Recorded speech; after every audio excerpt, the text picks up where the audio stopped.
성도님들 방금 우리가 읽은 본문을 보시면 어떤 느낌이 드십니까? 내용인즉 에브라임에 살고 있는 레위인 한 사람에게 첩이 있었는데 그 첩이 행음을 하였습니다. 쉽게 말해서 바람을 피우다가 들켜서 친정으로 도망을 간 겁니다. 그런데 넉 달 후에 그 남편 된 자가 그 아내를 다정하게 다시 찾아오기 위해서 장인 집에 갔다가 거의 5일간 동안 환대를 받는 그 이야기가 가득히 전개되는 이야기입니다. 이 이야기만 읽으면 어떤 느낌이 드시냐라는 거죠. 혹시 이 이야기가 아름다워 보이지는 않으십니까? 왜냐하면 겉으로만 보면 음행을 저지른 자신의 딸을 버리지 않고 다시 찾아온 그 사위를 기쁨으로 잘 환대하는, 또 잘 환대받는 그 장인과 사위의 이야기가 주된 내용으로 되어 있기 때문입니다. 오늘 본문 자체가 전체가 9절인데 그 중에 3분의 2가 이 장인이 그 사위를 계속해서 말려서 떠나려는 사위를 붙잡고 기쁨으로 가득히 많은 것을 공급하며 대접하는 환대의 이야기, 그 사위를 대접하는 이 장인의 사랑의 모습이 가득한 이야기로 그렇게 구성이 되어 있기 때문에 더더욱 이 본문만 읽으면 그런 아름다운 이야기처럼 보인다는 거죠. 한 가정에 불의한 일이 일어났는데 마치 그 불의한 일을 사랑으로 극복해가는, 다시 가정을 화목하게 만들어가는 그런 이야기처럼 보일 수 있다라는 겁니다.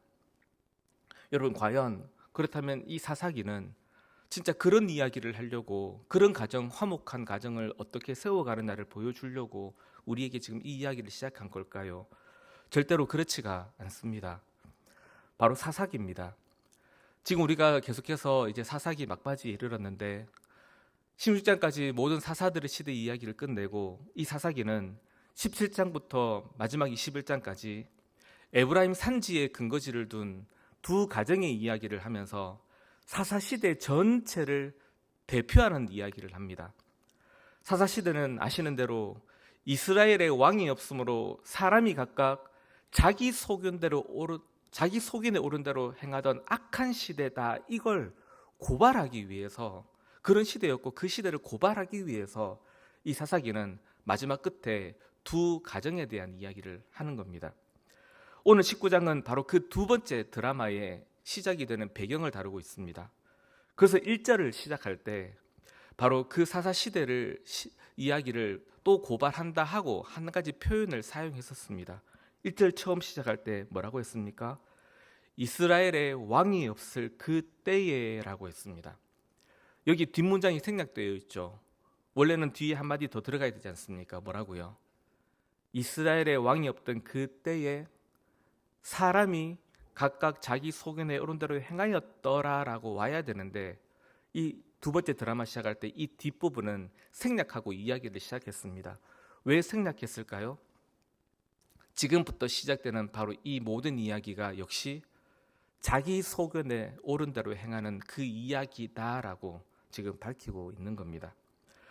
바람피고 도망간 아내를 사랑하여 다시 찾아온 이 사위를 기쁘게 환대하는 장인과 그 가정의 아름다운 이야기가 아니라 약속의 땅에서 하나님 나라 통치를 실현할 왕이 없어서 백성들이 하나님 말씀 버리고 자기 뜻이 옳은 양 자기 마음대로 살면서 하나님 나라를 망친 이야기가 여기 있다라고 하는 거죠. 자, 그럼 오늘 도대체 이 본문만 읽고는 어떻게 이것을 그렇게 자기 소견에 옳은 대로 행하여 악을 행하던 시대의 이야기라고 말할 수 있는가 질문을 한번 던져볼 수 있겠죠. 오늘 이야기가 앞으로 이 사사기 마지막 장까지 어떤 이야기로 발전해 가는가를 보면 바로 그 비참함 속에서 결코 오늘 이 이야기가 아름다운 이야기가 아니라는 걸 확신하게 됩니다. 아내를 용서하는 듯이 찾아온 그 사위를 극진하게 대접하는 이 환대의 이야기가 바로 발단이 되어서 어떤 일로 나아가게 되냐면 이스라엘 전체가 전쟁하는 이야기까지 치달아가서 자칫 이스라엘의 한 지파가 완전히 사라져버릴 그 위기에 놓이는 일이 발생하게 됩니다. 그 과정에서 오늘 이 음행을 저질렀던 이 첩은 불량배들에게 겁탈을 당하고 죽어서 이 사위인 레위인이 자기 첩된 그 여인을 시신 토막을 내는 아주 끔찍한 사건도 발생하게 됩니다. 그렇게 이 모든 이야기가 극악무도한 그 파국의 이야기로 결론에 이르게 된 가장 큰 배경 하나가 뭐냐면 바로 오늘 이 환대 때문이었습니다. 인간적으로는 범죄한 자기 딸을 다시 찾아와주고 다정하게 데려가 주려는 그 사위가 아버지로서는 정말 너무 고마워서 그 사위를 극진하게 대접했을 것입니다. 그리고 많은 학자들이 또 뭐라고 하냐면 이렇게 자기 집에 찾아온 누가 됐든 간에 그를 환대하는 것은 당시에 아주 중요한 사회 문화였다라고도 말합니다.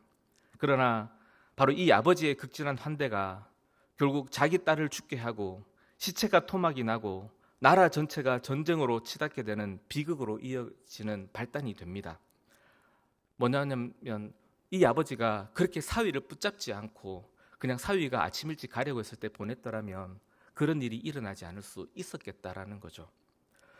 실제로 이 장인의 환대는 인간적으로 보기에는 극진한 환대로 아름다운 일을 하는 것 같지만 이 사위가 어떤 사람이었는가를 좀 추적해 보면 이 장인이 사위를 끝까지 붙잡고 너무 심하게 환대하는 건 결코 옳지 않다라는 결론을 얻게 됩니다.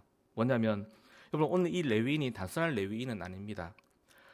19장 18절을 보시면 이 레위인이 나중에 자기가 어디로 돌아가는지를 밝히면서 표현 하나를 쓰는데 뭐라고 하냐면 여호와의 집으로 돌아가는 사람이라고 스스로를 그렇게 밝힙니다. 실제로 레위인 전부는 가나안 정복 후에 이스라엘 전역에 흩어져서 그곳에서 어떤 직무를 감당하냐면 제사장 직무를 감당하는 것을 기본으로 해서 제사장에 있는 모든 자들은 바로 이스라엘에게 율법을 가르치는 그 직무를 부여받은 사람들입니다. 즉 어떤 모양으로든 각 지역에서 하나님의 백성인 교회를 세워가는 직분자들로 서 있었다라는 거죠. 지금 이 레위인이 더군다나 여호와의 집으로 돌아가는 사람이라고 표현한 걸 보면 단순하게 율법을 가르치는 직무를 넘어 실제 제사장의 역할도 했을 가능성이 큽니다. 그 가문의 출신이었을 가능성이 큰 거죠. 한마디로 교회의 목사였을 가능성이 있다라는 겁니다. 그런데 그런 사람이 지금 거기를 떠나서 그 지역의 목회를 떠나서 5일이 넘도록 집으로 돌아가지 못하도록 이 장인이 붙잡고 있으면 어떻게 됩니까? 지금 사사시대의 이 모든 악행이 자기 속인에 오른 대로 행하던 이 악행이 일어나는 가장 근본적인 원인 하나가 뭐냐면 이스라엘 백성들에게 하나님의 말씀이 가르치지는 바로 그 직분의 역할이 바로 서지 못했기 때문이 주 원인이 됩니다. 이 장인의 환대가 비록 인간적으로는 아름다워 보일지 몰라도 한 목사로 하여금 교회의 직무를 더 하지 못하게 만드는 악행으로 그렇게 평가될 수도 있다라는 것입니다. 인간적으로는 아름다워 보일지 몰라도 그것이 하나님 앞에서는 결코 옳지 않을 수 있다라는 사실이 자기 소견에 옳은 대로 행하는 그 악이 갖는 가장 큰 문제 중에 하나입니다. 말씀을 정리하겠습니다. 성도 여러분, 우리는 어떻습니까? 우리 소견에 옳은 대로 행하는 것과 하나님 말씀 앞에서 옳은 대로 행하는 것을 잘 분별하는 우리들인가요? 때로는 마치 우리 소견에 옳은 대로 행하는 것이 우리는 가끔씩 그것이 하나님 앞에서도 옳은 것처럼 여길 때가 있습니다. 왜냐하면 지금 당장 우리의 생각과 우리의 마음을 따라 옳게 행하는 것이 당장은 좋아 보일 수 있거든요. 그것이 세상이 보기에도 옳아 보일 수도 있고 때로는 우리가 세상에 물들어 있고 그 세상 기준을 따라 행하는 것이라서 옳은 것인데도 불구하고 마치 그게 하나님 말씀을 따라서도 옳은 것처럼 그렇게 분별하지 못할 때도 있습니다. 그런데 그것이 자칫 잘못하면 작은 잘못에서 시작해서 더 큰 파국으로 치닫는 시작이 될 수도 있다라는 사실을 유념하셔서 우리가 우리 소견에 옳은 대로 행하는 것이 아니라 어찌 했든지 세상 앞에서 옳은 것이 아니라 하나님 앞에서 말씀을 따라 그 말씀 앞에 옳은 대로 행하는 것이 정말 중요하다라는 것을 이 새벽에 우리 마음에 깊이 새기셔서 우리에게 주신 모든 삶의 순간순간마다 하나님의 말씀을 따라 어쨌든지 하나님의 인도하심을 따라 주 앞에서 옳은 길을 걸어가는 말씀의 성도들 되게 하여 주시기를 같이 함께 기도하였으면 합니다.